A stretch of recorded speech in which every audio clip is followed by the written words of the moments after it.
ने शो क्योंकि सास भी कभी बहू थी से इतिहास रच दिया था।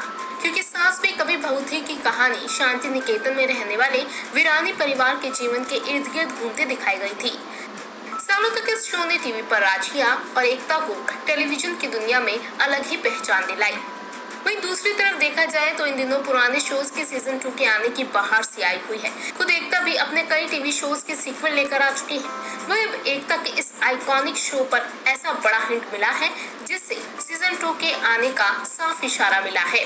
जी हाँ, एकता के इस सुपरहिट शो में करण वीरानी का रोल प्ले कर चुके एक्टर हितेन तेजवानी ने शो पर कुछ ऐसी बात कही है जिससे दूसरे सीजन के आने का साफ हिंट मिल चुका है।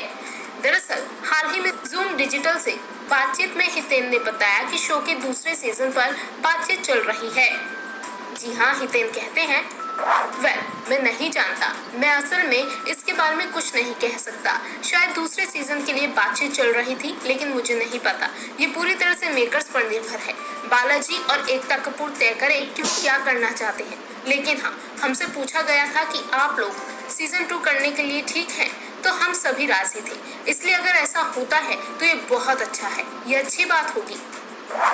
सुना ना आपने, हितेन ने साफ कहा है कि मेकर सीजन 2 पर काम कर रहे हैं और एक बार फिर से शो की पुरानी कास्ट से संपर्क भी कर रहे हैं। लेकिन अब सवाल ये है कि अगर क्योंकि सास में कभी बहू थी का पार्ट 2 आता है तो कौन बनेगी इस बार तुलसी। सीजन 1 में तो तुलसी का किरदार एक्ट्रेस स्मृति ईरानी ने निभाया था। स्मृति ने इस किरदार को ऐसा निभाया कि आज तक वो तुलसी के किरदार से ही जानी जाती हैं।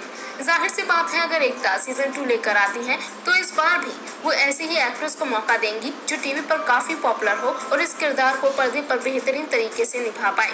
क्योंकि स्मृति ईरानी तो टीवी इंडस्ट्री को छोड़ चुकी है और अब एक राजनेता बन चुकी हैं और देश की सेवा कर रही हैं। ऐसे में एक नया चेहरा ही इस बार तुलसी के किरदार को निभाता नजर आ सकता है।